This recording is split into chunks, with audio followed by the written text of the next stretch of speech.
පාරිසරික බලපෑම් තක්සේරු කිරීමේ ක්‍රියාවලිය කියලා කියන්නේ ස්වභාවික හා සමාජීය පරිසරයට සංවර්ධනය නිසා ඇතිවෙන්න පුළුවන් බලපෑම් පුරෝකථනය කිරීමේ ක්‍රියාවලියයි. ශ්‍රී ලංකාව තුළ පාරිසරික බලපෑම් තක්සේරු කිරීම මුලින්ම හඳුන්වා දීලා තියෙන්නේ 1981 අංක 57 දරන වෙරළ සංරක්ෂණ පනත මගින්.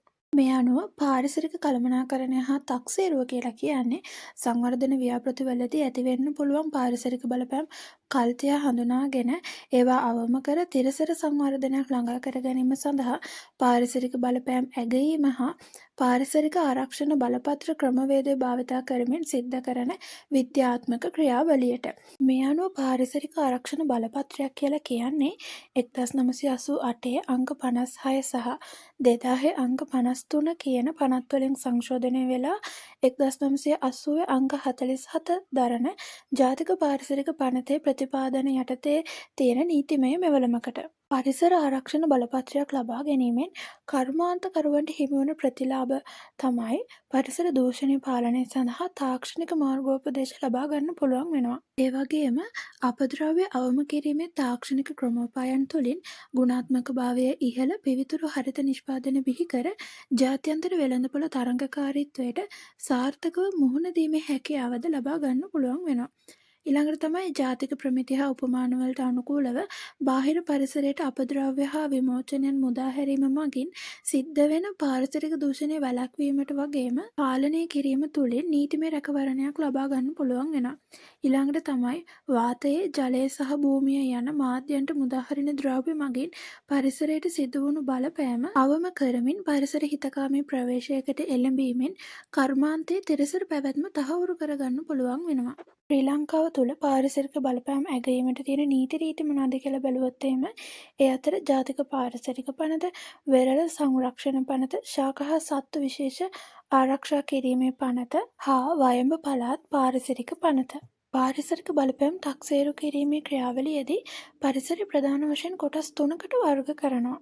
ඒ තමයි භෞතික හා අජීවී පරිසරය. ඒ කියන්නේ වාතය, භූමිය, ජලය වගේ අංග තමයි මේකට ඇතුළත් වෙන්නේ. ඊළඟට තමයි ජීවී පරිසරය.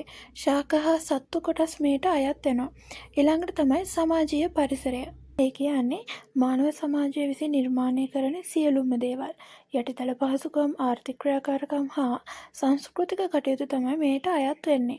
පාරිසරික බලපෑම් තක්සේරුව මගින් ලැබෙන ප්‍රතිලාභ මොනවාද කියලා බැලුවොත් එම ඒ අතර අපක්ෂපාතී විශ්ලේෂණය. ඒ කියන්නේ ව්‍යාපෘති හිතකර හා අහිතකර බලපෑම් පුරෝකථනය කරන්න වගේම ඇගයීමක් කරන්න පුළුවන් වෙනවා.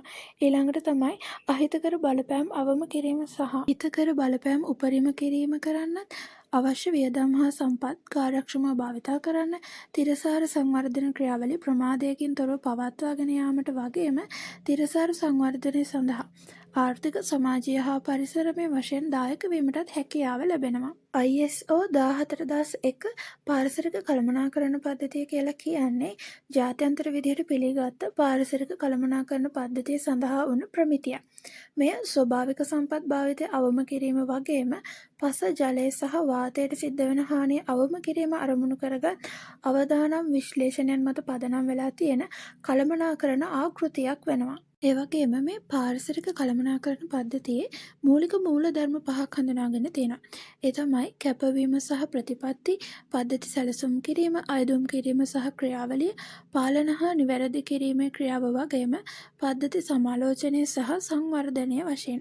මේ අනුව මේ සියලුම කරුණු සාරාංශ කරලා බලනකොට අපිට අවසාන වශයෙන් පැහැදිලි කරගන්න පුළුවන් මේ පාරිසරික බලපෑම් ඇගීමක් කියලා කියන්නේ සංවර්ධන ව්‍යාපෘති වලට අදාළ වැදගත් තීරණ ගැනීමට සහ ඒවා ක්‍රියාත්මක කරන්න කලින් සංවර්ධන යෝජනාවලින් ඇතිවෙන්න පුළුවන් ජෛව භෞතික, සමාජීය සහ අනෙකුත් බලපෑම් හඳුනා ගැනීම, පුරෝකථනය කිරීම හා ඇගයීම වගේම අවම කිරීම සඳහා සිද්ධ කරන ක්‍රියාවලියක් බව. මෙය තිරසාර සංවර්ධනය ළඟා කර ගැනීමට උපකාරී වන වැදගත් සැලසුම් මෙවලමක් වෙනවා වගේම තමයි පාරිසරික කළමනාකරණය නිසි ලෙස ක්‍රියාත්මක කිරීම මගින් පරිසර ආරක්ෂාව, සම්පත් සංරක්ෂණය වගේම ජනතා ජීවන තත්ත්වය උසස් කිරීමට කිරීමටද දායක වෙනවා. මේ නිසා සංවර්ධනය වගේම පරිසර ආරක්ෂාව අතර සමතුලිතතාවයක් පවත්වා ගැනීමට පාරිසරික කළමනාකරණය වගේම තක්සේරුව අත්‍යවශ්‍ය වෙනවා. මේ වගේ තවත් වැදගත් කරුණු ඔබේ මතක පොතට එකතු කරගන්න අදම රුවිස් ඩයිරි එක්ක එකතු වෙන්න.